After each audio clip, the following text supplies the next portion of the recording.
Let's celebrate the magic of short stories and poems. They are truly magical, aren't they?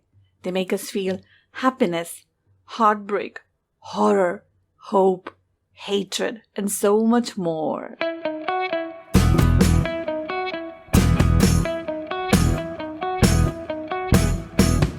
Namaste people. Welcome to Shweta's Basket, a weekly stories and poems podcast, and I'm your host, Shweta Singh.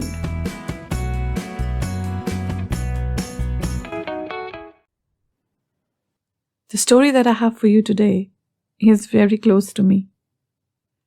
For I feel there can actually be someone like that. And also because it talks of someone who loves to narrate stories just like me. So here is Whispered Words, written by yours truly.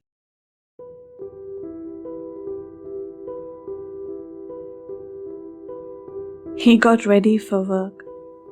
He favored the night shifts, the time that was given to magic, to hope, and to dreams. The time when even the impossible felt possible. And the cherry on the cake was that he loved his job. What was there not to love in being a professional storyteller? It was a love that had been passed down through the generations. But for him, love for stories symbolized his mother. Even so many years after her death, he vividly remembered the way her face lit up when she was telling stories. With a gossamer, pink-purple scarf wrapped artfully around her neck, her trademark look, and the storybook lying closed in her lap. Yes, always closed. Whether it was a story, old or new, she never had to look or read from the book. It was simply magical. It was inevitable that he follow in her footsteps. Oh, there had been plenty of resistance from the men in the family. Storytelling was the woman's forte. He was a prince and not a commoner. He had a kingdom to run. They told him to focus on facts and not faces. They told him to pay attention to figures and not fables. He did what he must, but his heart would beat for the expressions of joy, of love, of fear and tears and on the faces of his listeners.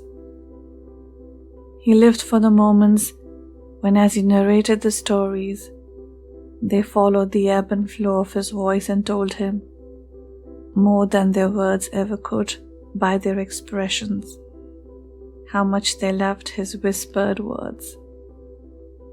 And inevitably, they would beg him for one more, always one more. He wrapped the scarf his mother had knitted for him and picked up the book. It was not just a scarf. It was his mother's love wrapped around him. Every time he put it on, he could feel her fingers brushing the sides of his neck as she adjusted the scarf. It had all his favorite colors. The long stripes of red and blue alternated between green and white. And in between each color strip was an invisible thread of pure love. He was sure the warmth came not from the wool, but from the invisible threads. The book had been hers and had all her stories. It was well thumbed. The brown leather worn soft from being held and touched and turned 1,000 times.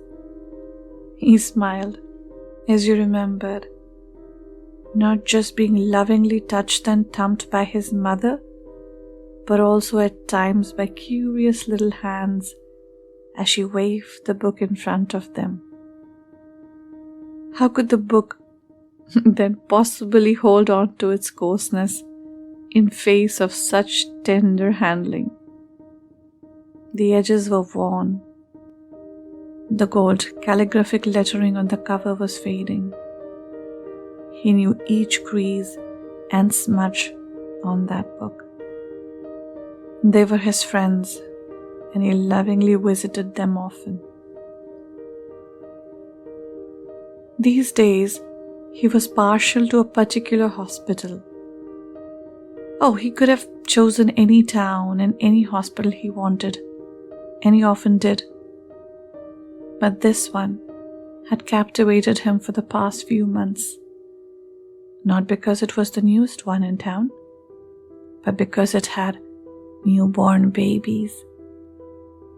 Children who had been abandoned. How can they not accept with utter reverence the most beautiful and precious gift from the mighty gods? He always wondered. Every time he thought of the abandonment, it made him so angry. He could never comprehend the compulsions behind such a sacrilegious act. It was during one such moment, when he had been ranting, his mother had said, "Don't try to understand the compulsions, my son. When their time comes, they will have to answer for their actions." She caught his face between her cool and gentle hands, leeching away the heat from his cheeks and calming his ragged breath that he hadn't even been aware of. She continued as she looked deep into his eyes, stormy grey now, that was settled to a deep blue as he relaxed. "You are a prince. God has chosen you for a specific reason. It is your duty, and," she laughed as she said, "I know your pleasure to take care of these babies, to be there for them when their own have forsaken them." The newbies needed him, and Lord knew he needed them as much, to whisper great stories of love, sacrifice, bravery, and loyalty. The sheer magic of the stories and the animated manner in which he narrated them made them laugh or cry. It filled their tiny hearts with great ambitions, not of success, but of being the best friend, the bravest heart, the team player.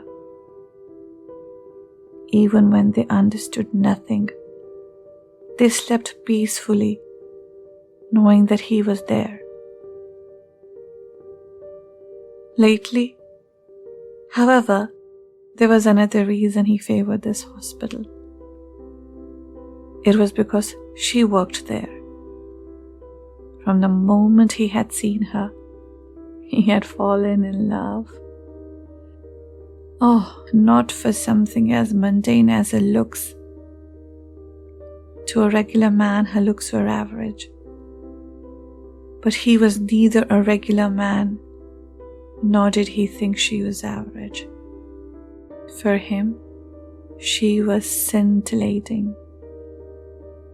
What he loved was the sparkle in her eyes when she looked at the kids, the way she would caress a cheek and coax a smile or a gurgle, the way she smiled down at them as they lay in their bassinets, bumping their legs and waving their hands, the way she would laugh like a bumbling brook when one of them caught her golden strand in a tiny fist, closed with all their might, refusing to let her go.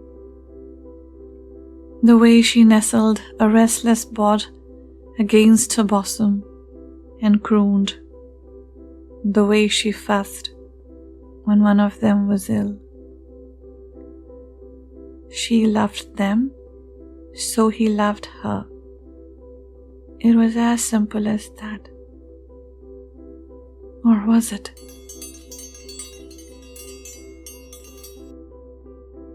Oh, I'm sure you have seen him weave his magic.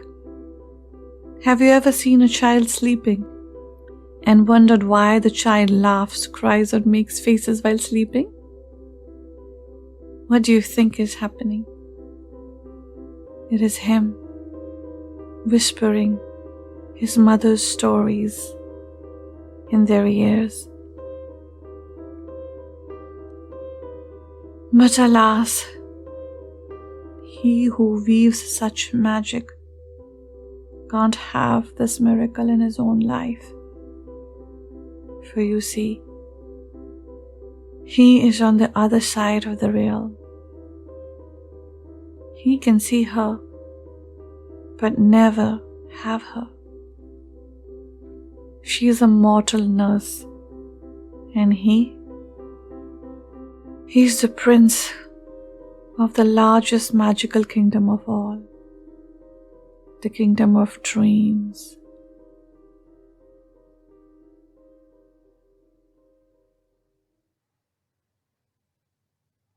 I know I wrote this story, so I am partial to it, but to me, it feels like a soft and magical story.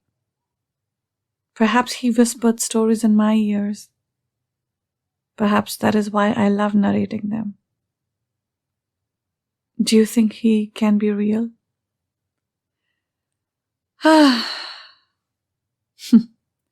What, however, is real is a one question section. Last week I had asked you, what did the mother-daughter duo admire as they ambled down the paved road to the school? The right answer is sea lavenders and fleabanes. And the right answer was sent to us by Gauri Bhargav and Vasudha-ji. Thank you, ladies, for DMing your answers. Now, let's move on to the one question for this week. In between the color strips of his scarf ran an invisible thread. What was that invisible thread made of? And now you know, sending your answers is super easy. You can DM me on Facebook or Instagram. My handle is Shweta's Basket.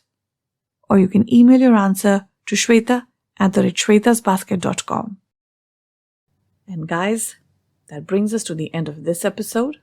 And if you enjoyed it, then please follow or like the podcast and use the link in the show notes to visit the website and leave a comment. Rate us on Spotify and Apple Podcast. Share and recommend us to your friends and help us reach more people. Shweta's Basket is available on 19 different podcast platforms as well as YouTube. In the meantime, this is your host, Shweta Singh, signing off. Till we meet again on the air next Friday. Bye for now.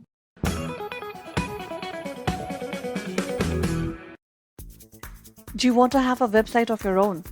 Are you a writer, photographer, actor, makeup artist, hairstylist, or even a tutor, singer, painter, journalist, consultant? Or do you have your own cafe, restaurant, resort, holiday home, shop, small business, hospital, or even a blog, WordPress, or Blogspot account that you want to migrate to a good-looking website? Well, look no further. The geeks will help you, and you will find them in the Geeks Room at Artoons Inn. Just click on the link in the episode description. Yes, it's that simple to have a website. My website is hosted and managed by them. And want to know what I love about them? They are professional, customer pleasers, straight talkers, and very competently priced. So what are you waiting for? Your website is just a click away.